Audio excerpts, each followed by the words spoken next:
आपका स्वागत है। जैसे कि आप देख सकते हैं पिछले एपिसोड में किंग पिग ने बहुत सा उस बार उनके साथ पेन स्पॉट की भी है किंग पिग के बेटे। तो मैं कौन को रहा हूँ, ये कौन है? माइनोन माइनोन माइनोन माइनोन माइनोन माइनोन माइनोन माइनोन माइनोन वाह! मेरे ख्याल से ये कह रहे थे कि ये उनका नाम भूमि है, ये दूसरे प्लैनेट है, उसका नाम मार्स है। ओह, एलियंस वाला प्लैनेट।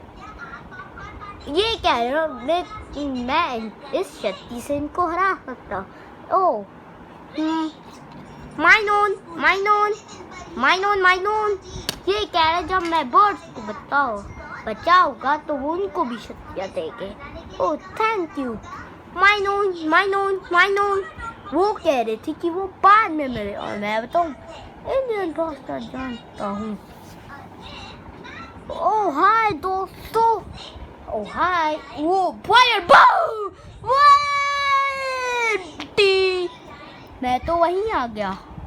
माइनोन माइनोन माइनोन ये कह रही कि ये कैसे यूज करूँ, ऐसे बोल बोल बोल बोल।